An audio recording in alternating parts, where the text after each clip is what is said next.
Well, let's take you now to some of the latest pictures that we're getting from the Gaza Strip.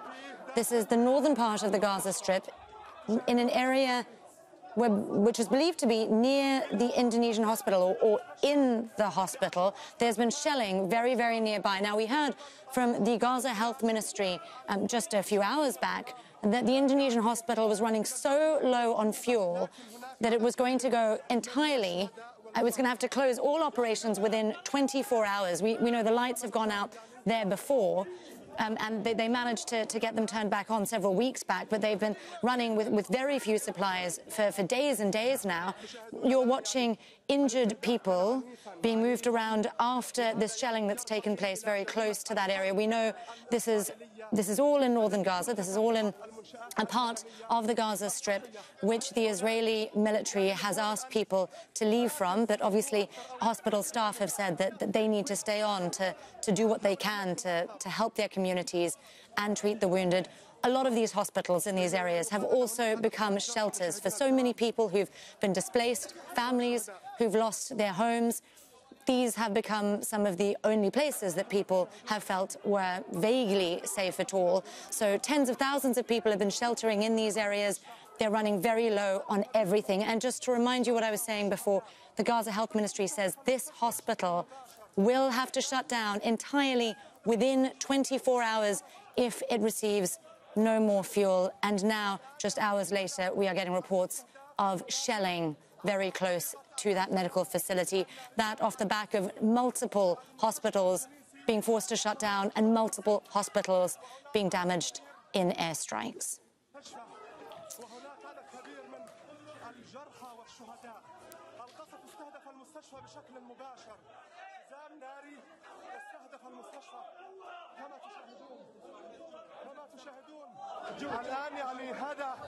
Well, if you're just joining us now on the News Hour on Al Jazeera, let me remind you what you're watching. This is the aftermath, very latest pictures, so pictures just in the last few minutes coming in of the aftermath of shelling. So we're watching injured people now being moved around. Shelling has been taking place near the Indonesian hospital in northern Gaza.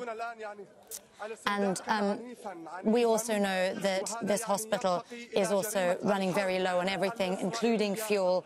We do expect that that will have to shut down within the next 24 hours. That's according to the Gaza Health Ministry. Now, just to recap what we've seen over the last 24 hours or so, more than half of the hospitals in Gaza have already been forced to shut down. We've heard that the Al-Nasser Children's Hospital in a different part of the Gaza Strip has also now been forced to shut down because it's sustained so much damage.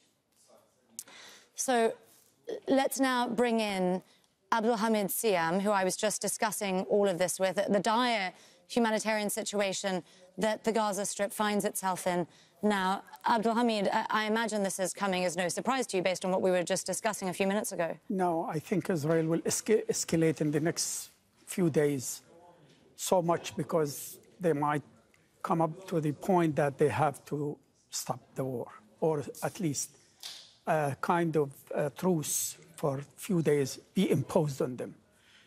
There is a mounting pressure on Israel and the United States to do that. So they want to do as much as damage to the Palestinians, the society at large, both in Gaza and the West Bank, before that moment comes. I think we will see more massacres, this kind of what happened today to the children's hospital.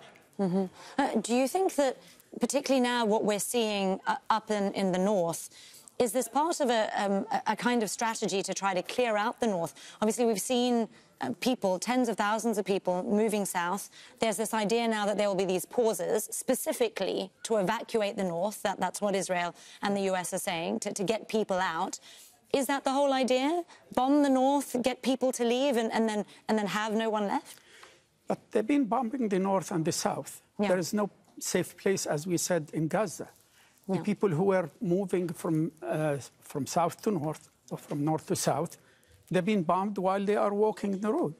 Even the ambulances, which were taking injured people on the coastal road, also moving from north to south, they've been bombed and they were killed.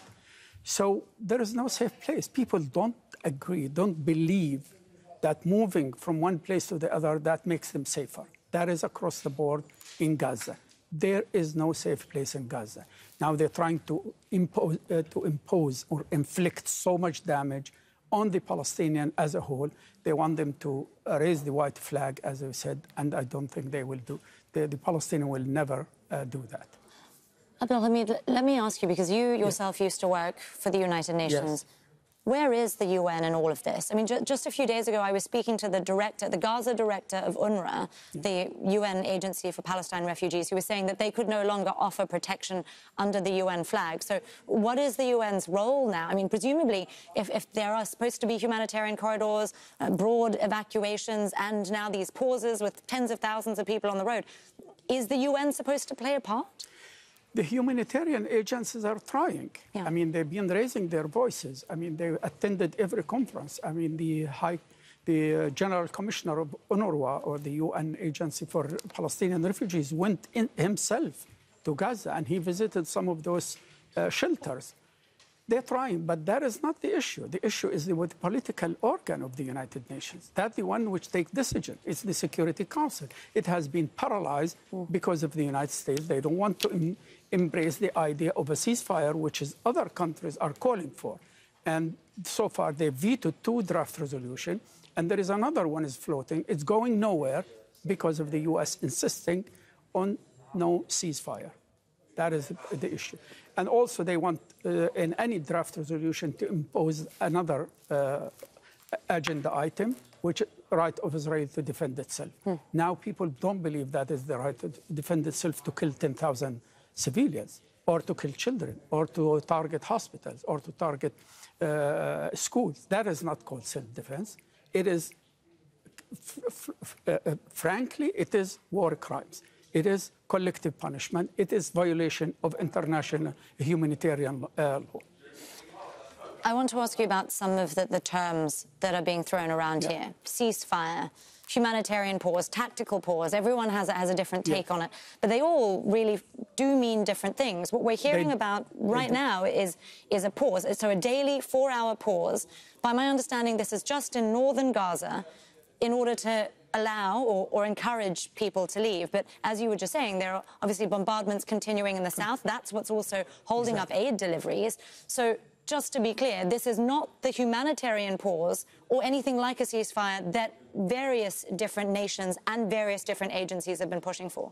Every agency now, every humanitarian agency, human rights groups, the Paris conference is calling for ceasefire. Call it a humanitarian or not, but that is ceasefire. That means guns has to be silenced.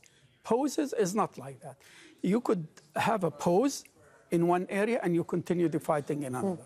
So you could have a pause in the northern part of Gaza, yet you are fighting in the south, or the other way around. So pauses is different than ceasefire. What is the UN calling? What is the Secretary General is calling? What even President Macron today in his speech called for? Ceasefire. Ceasefire means there is no fire shot during this period. So that is what Gaza is needed. So they allow humanitarian aid to come in large volume and allow foreigners to leave, and maybe some also hostages, as we can see now. There is the negotiations going so far to a final stage to allow some hostages to be released. Abdul Hamed, we're watching these pictures, and I want to draw our viewers' attention to huge, huge explosions we've been seeing there. They've just been in the top right of the screen. Now, these are the latest pictures from the vicinity around the Indonesian hospital, where we've learned that massive shelling has been taking place. And Abdul Hamed, you and I were just talking earlier about intentionality and strategy here by the Israelis. Very interesting to see what their intentionality is now in doing this very, very close to one of the only remaining health facilities in that area that is still functioning and may only continue to do so for the next few hours. Abdul Hamed, thank you for joining me again. Well, let's now speak to our correspondent on the ground, Tariq Abu Azoum. He's joining us again from Khan Yunis, that's in the south of the Gaza Strip. Tariq, can you bring us up to date about what you're hearing? Obviously, we've seen very, very heavy shelling in the north. We know there's been this attack on al-Nasser Children's Hospital. Are we seeing an intensified bombardment just in the last half hour or so? Yes, during the last 10 minutes, the Israeli massive bombardment has spiked, in particular in the north of the Gaza Strip. The attacks were very close and around the vicinity of the Indonesian hospital. People who were residing in the yards of the hospital start to rush into the inside of the hospital to be protected from the Israeli relentless bombardment. This amount of airstrikes are unprecedented during the previous kinds of targeting to the vicinity of the Indonesian hospital. Also, the attacks continued around the vicinity of the Shifa hospital. It seems that the main concentration during the last half hour were generally on the vicinity of Gaza main central hospitals, as they had previously today attacked the Nasser hospital, which is considered to be the main central hospital that provides medical care for young babies and newly born kids. Tariq, we've been hearing obviously about all of these bombs, but we also know that as a result, not only of the bombardment, but also of the siege, that so many health facilities have had to shut down. What is the state of affairs in northern Gaza at the moment? Who is still functioning? Is there anywhere that anyone can go for medical attention?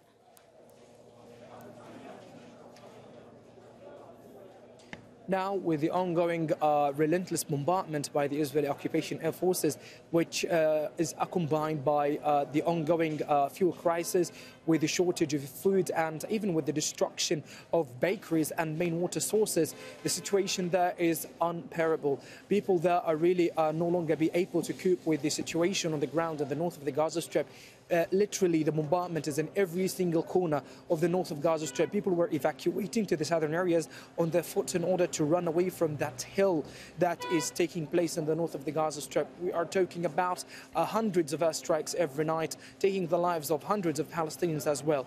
The hospitals there are witnessing massive deteriorations in terms of the medical conditions. They are very running low in terms of medical supplies, as there is no any humanitarian aid had been delivered to the north of the Gaza Strip. And also, these hospitals are overwhelmed and flooded with patients and even displaced people who are trying to shelter inside these hospitals to be away from the relentless bombardment. Now, with these ongoing airstrikes in the vicinity of the Indonesian hospital in the north of the Gaza Strip, the Israeli occupation forces are trying to force citizens to leave the hospital and to evacuate to the southern areas of the Gaza Strip. Thus, they have a clear flexibility in terms of carrying out and to expand more military operations on the ground. Tariq Abu Azoum there with the latest for us. A live report from Khan Yunis in the southern Gaza Strip. Thank you, Tariq.